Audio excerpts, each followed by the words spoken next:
menjaga hati kita, baik ketika kita diuji, bahkan ketika kita diberi nikmat, supaya dalam dua keadaan ini kita tetap menjadi mukmin yang ajaban, yang ideal, yang baik, yang insya Allah Allah suka sama kita.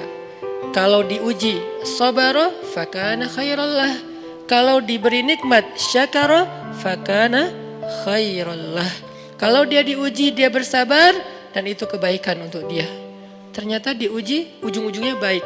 Lewat apa ujian menjadi kebaikan? Lewat sabar. Bukankah Allah bilang wabasyiris sabirin? Sampaikan berita gembira kepada orang yang sabar. Ada banyak kebaikan yang Allah sediakan untuk orang yang sabar kalau dia sabar. Dan kalau diberi nikmat syakara. Kalau diberi nikmat dia bersyukur. Fakana khairallah. Kenapa nikmat kok menjadi kebaikan? Maksudnya dengan dia bersyukur Allah tambahkan kebaikan itu. La in syakartum la azidannakum. Jadi orang beriman itu kayaknya hidupnya tuh harusnya sih nggak ada bete-nya.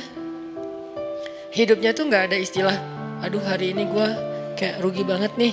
Nggak ada orang beriman rugi. Kan hidup kita tuh di antara dua itu kan. Cuman varian ujian itu aja macam-macam. Varian ujian itu misalnya kalau di surat Al-Baqarah Allah menyebutkan 3 varian ujian kan. Ba'sa, dharra, zulzilu. Ujian fisik, ujian harta. Harta ini termasuk karir, kerjaan, usaha, bisnis. Dan ujian zulzilu, ujian perasaan termasuk diputusin. Atau orang yang dekat sama kita jadian sama yang lain. Atau mungkin di unfollow oleh ya gitu deh. Saya kalau udah ngebahas bab ini agak gimana gitu. Jadi 3 varian ini masuk kategori apa? Masuk kategori ujian. Tetap aja 2. Kalau nggak ujian nikmat, antara 2 itu nih. In asabathu sarra syakara wa in asabathu dharra sabara. Udah gitu aja. Dan nanti bahkan sampai ayatnya gini. Alladzina yunfiquna fis sarra'i wad-dharra. Orang yang tetap beramal soleh lewat hartanya dalam keadaan dia berkelebihan atau dalam keadaan dia kekurangan. Itu mukmin, keren banget gitu.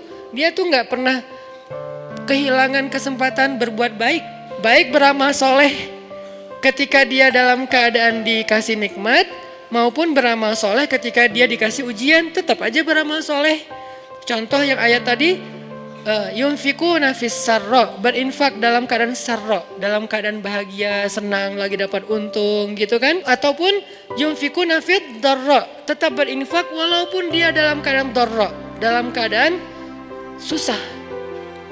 Dalam keadaan dor itu kan bahaya. Ini kalau saya infak nih bahaya nih buat saya nih. Kalau saya kasih nih saya kayak nggak ada tabungan buat mahar nih.